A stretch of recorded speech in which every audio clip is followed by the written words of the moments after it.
संबल पहुंचा समाजवादी पार्टी का डेलीगेशन। हिंसा में मारे गए मृतकों के घर वालों से की मुलाकात। बतौर आर्थिक मदद 5-5 लाख का चेक सौंपा। अखिलेश यादव को सौंपेंगे रिपोर्ट। राहुल गांधी के वियतनाम दौरे पर अमित मालवीय का चेक। ट्वीट कर कहा, देश शोक मना रहा है। राहुल नए साल का जश्न मनाने वियतनाम आए।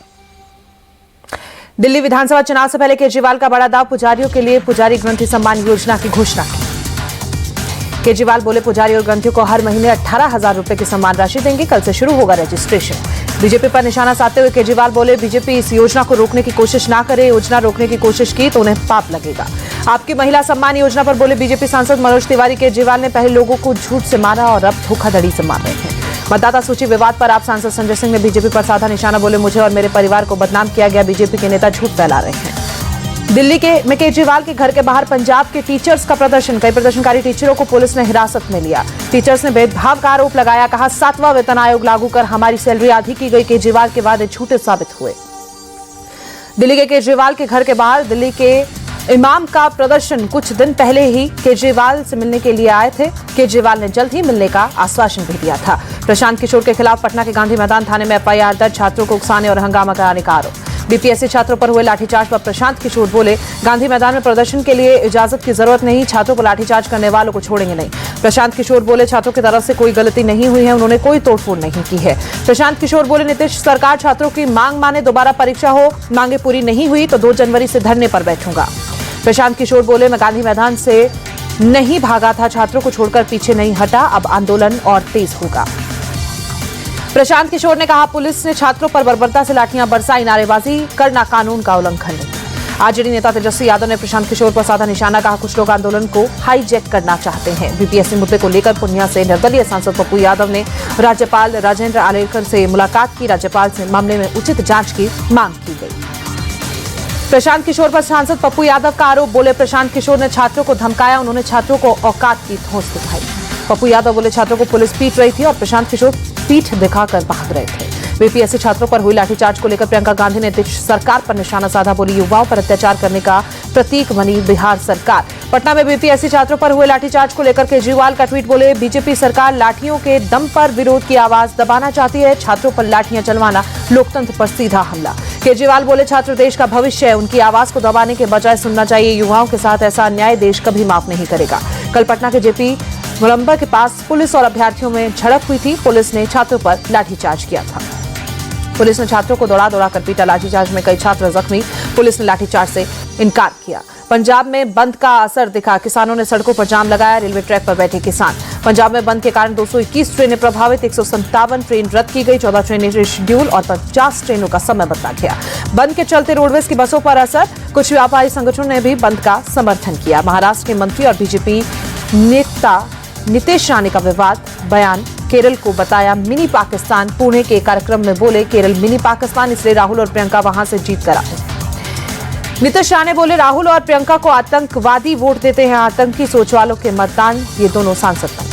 नीतीश राणे के विवादित बयान पर कांग्रेस का पलटवार। कहा, उनसे और क्या अपेक्षा की जा सकती है। ऐसे व्यक्ति को मंत्रिमंडल में रहने का अधिकार नहीं। नीतीश राणे के बयान पर भड़के सपा नेता अबू आजमी बोले, नीतीश के खिलाफ कार्रवाई हो। उनका बयान बिल्कुल गलत। अल्लू अर्जुन की जमानत याचिका पर रामपल्ली कोर्ट में सुनवाई। दोनों पक्षों की सुनवाई के बाद कोर्ट ने 3 जनवरी तक फैसला सुरक्षित रखा। कन्नौज में प्रशासन ने भूमाफियाओं से मुक्त कराई जमीन। गांव के ही पट्टाधारक की जमीन पर दबंगों ने किया था कब्जा। दबंगों के अवैध निर्माण पर चला बुलडोजर। भुवनेश्वर में आम जनता से मिले सीएम मोहन चरण मांझी। मुलाकात के दौरान सीएम ने लोगों की समस्याएं सुनी। नए साल के जश्न को लेकर मौलाना शहाबुद्दीन रजवी बरेलवी जारी किया फतवा। कहा, जो भी नए साल का जश्न मनाएगा वो गैर इस्लामिक। मौलाना शहाबुद्दीन बोले, गैर मजहब का त्योहार मनाना मुसलमानों के सख्त खिलाफ। नए साल का जश्न मनाना ईसाइयों का मजहबी काम। एयरपोर्ट पर कस्टम ने करीब 2500 जिंदा कछुए को जब्त किया। एक यात्री ने कुआ लालपुर से चॉकलेट के डब्बे में छिपाकर लाया। फिर शीतलहर चलने की उम्मीद नहीं है। उत्तर पश्चिम भारत और मध्य भारत के कई हिस्सों में तापमान 5 डिग्री सेल्सियस तक गिर जाएगा। अगले 2 दिनों तक हरियाणा और पंजाब में घने कोहरे की उम्मीद। हिमाचल, पंजाब और हरियाणा में ठंड बढ़ सकती है। दिल्ली में कड़ाके की ठंड के बीच रैन बसेरों में रह रहे जरूरतमंद लोग प्रशासन की तरफ से किए गए सभी जरूरी इंतजाम। उत्तर प्रदेश के अयोध्या में कड़ाके की ठंड। न्यूनतम तापमान 9 डिग्री सेल्सियस तक पहुंचा। आसमान में छाया कोहरा। प्रयागराज में तापमान गिरने से ठंड बढ़ी। शहर के कई हिस्सों में छाया कोहरा। विजिबिलिटी कम हुई। पंजाब के जालंधर में जबरदस्त ठंड। आसमान में छाया घना कोहरा। बचाव के लिए अलाव का सहारा ले रहे हैं लोग। यूपी के आगरा में कड़ाके की ठंड। शहर के कई हिस्सों में कोहरा। सुबह सुबह धुंध में छिपा ताजमहल। मायानगरी मुंबई में सुबह सुबह कई इलाकों में धुंध, विजिबिलिटी बेहद कम। बांद्रा इलाके में ऊंची ऊंची इमारतें धुंध में छिपी।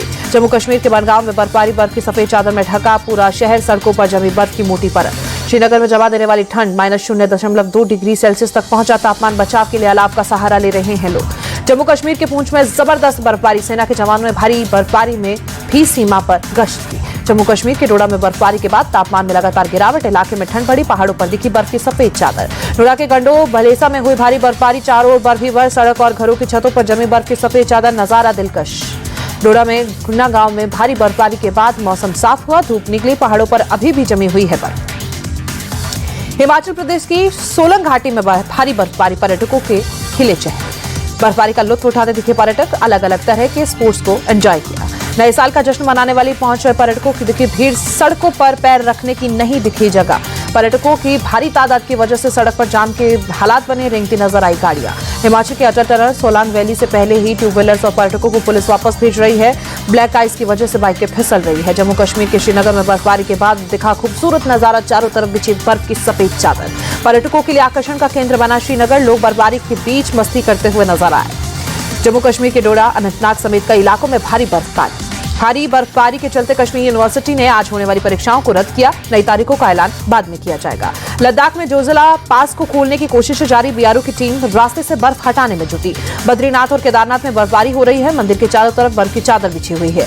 उत्तराखंड के चमोली में हिमस्खलन का खतरा, स्टेट डिजास्टर मैनेजमेंट अथॉरिटी ने डीएम को दिए सावधानी बरतने के निर्देश। ओडिशा के सीएम मांझी ने नयागढ़ जिले में बेमौसम हुई बारिश के किसानों को हुए नुकसान का जायजा लिया।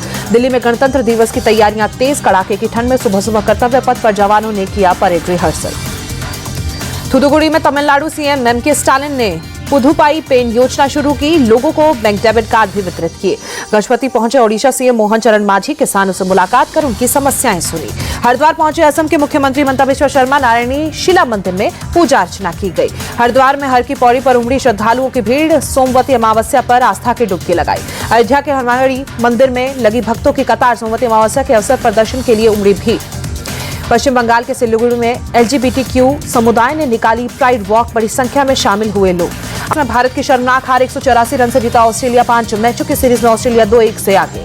दूसरी पारी में भारत की ओर से सबसे ज्यादा यशस्वी जायसवाल ने 84 रनों की पारी के लिए पंत ने बनाए 30 रन। रोहित, कोहली, राहुल जैसे दिग्गज डबल डिजिट में नहीं बना सके रन। ऑस्ट्रेलिया की ओर से दूसरी पारी में कमिंस और बलन ने 3-3 विकेट झटके, लायन ने 2, हेड और स्टार्क्स को 1-1 विकेट। यशस्वी जायसवाल के विकेट पर छिड़ा विवाद, थर्ड एम्पायर के फैसले पर लोगों ने उठाए सवाल। गावस्कर बोले, थर्ड एम्पायर का फैसला पूरी तरह से गलत।